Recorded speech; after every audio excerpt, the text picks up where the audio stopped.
Bom, o ano está terminando e já tem muita gente pensando em 2016. Mas a história também é muito importante. Não é só a história recente, não. Um livro lançado este mês narra os principais episódios da evolução e mostra um cenário bem diferente do que a gente conhece hoje. O autor desse livro é o professor de paleontologia do Instituto de Geociências da USP, Luiz Eduardo Anelli. E é com ele que a gente conversa agora. Oi, professor, obrigado por ter vindo. Olá, muito obrigado. A gente viu a história da crise da água, a chuva, falou um pouquinho do Cantareira. O seu livro fala desses cenários, né, da pré-história. Era bem diferente do que a gente tem hoje, né? Sim, nós temos uma história muito longa. Os resquícios de vida no Brasil datam de 2,4 bilhões de anos atrás. Bom, de lá para cá, muita coisa aconteceu. Os continentes nasceram, morreram, desapareceram, oceanos nasceram, desapareceram.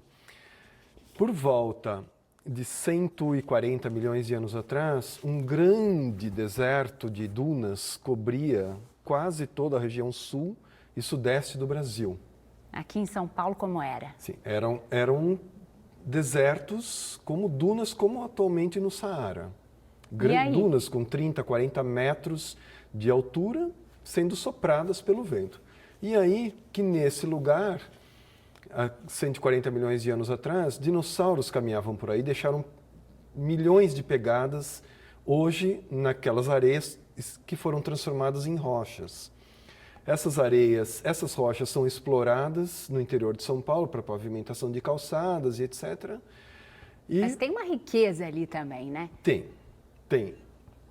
Além da riqueza paleontológica, existe uma outra riqueza lá que é útil ainda nos dias atuais. Essas areias muito porosas, como as areias da praia, hoje são um grande reservatório de água doce. Na verdade, os maiores do mundo. O terceiro maior aquífero subterrâneo do mundo, o aquífero Guarani.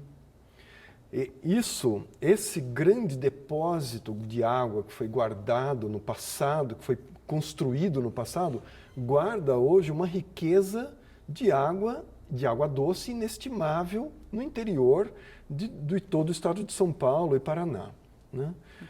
Essa água pode ser explorada.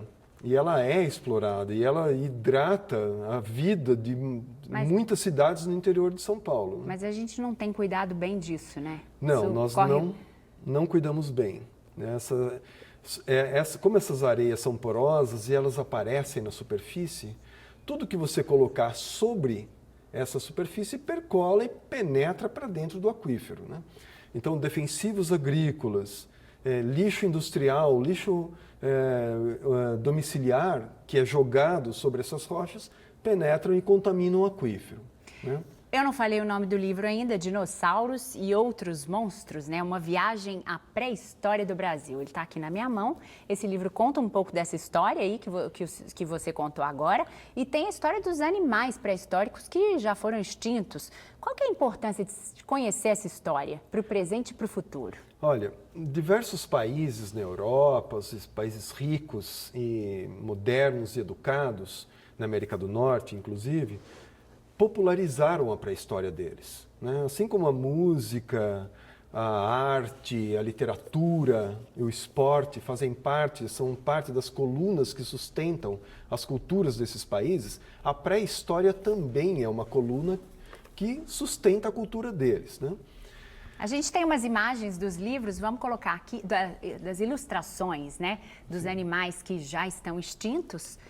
Esses são alguns. Então, o senhor estava falando da importância de se conhecer a pré-história. Sim, a popularização da pré-história nos leva para um mundo desconhecido, né, que, na verdade, é a raiz de tudo que nós conhecemos atualmente. As montanhas, o Oceano Atlântico, a América do Sul, os animais, a flora e a fauna atuais têm a raiz da nossa pré-história. Nós precisamos conhecer a nossa história. Os dinossauros, né, que são os animais pré-históricos mais conhecidos, são muito populares entre as crianças, principalmente, jovens. Os livros, esse não é o único livro que você escreveu, tem outros, para um público também infanto-juvenil, né? Sim.